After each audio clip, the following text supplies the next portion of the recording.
Demi Allah, coba perhatikan baik-baik kata-kata saya ini. Saya bukan mengancam dan bukan mendoakan yang buruk-buruk. Bali pasti Allah hancurkan dan Allah tenggelamkan karena perbuatan dosa di sana sudah sangat-sangat keterlaluan. Jika pemerintah di sana tidak segera menghentikan dan menutup maksiat-maksiat itu dan tidak tobat secara massal, maka tidak ada tempat untuk mereka melanjutkan kehidupan di Bali. Maaf Pak Ustadz, kami orang Bali mau bertanya, kenapa Aceh yang ditenggelamkan oleh tsunami besar? Bukankah Aceh itu adalah kota Serambi Mekah? Jika Tuhan menenggelamkan sebuah pulau karena banyak dosa di pulau tersebut, artinya menurut Pak Ustadz, dosa yang ada di Aceh itu sudah sangat keterlaluan, sampai-sampai Allah menenggelamkannya dengan tsunami besar. Benarkah begitu menurut Pak Ustadz?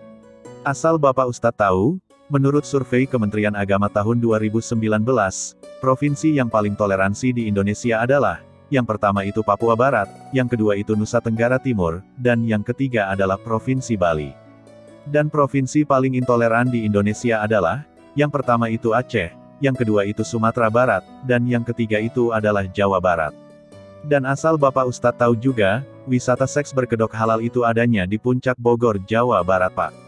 Prostitusi kok dihalalkan sih Pak? Apakah Bapak lupa, pelecehan seksual terhadap anak, banyak terjadi di beberapa pesantren di Indonesia.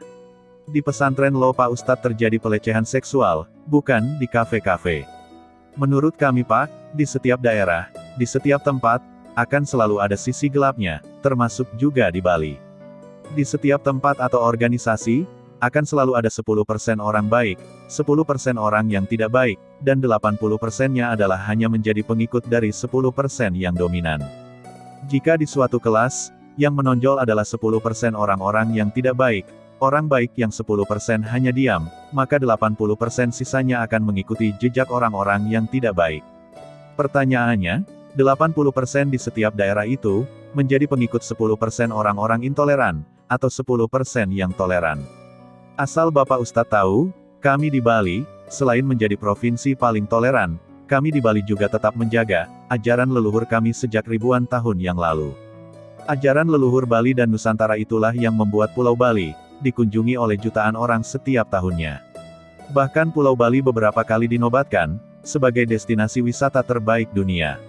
Dan yang terakhir Pak, sekedar mengingatkan Bapak Ustadz, di tahun 2017, Raja Salman dari Arab Saudi, bersama dengan keluarganya, ketika mengunjungi Indonesia, mereka berliburnya ke Pulau Bali Pak, bukan ke tempat lain.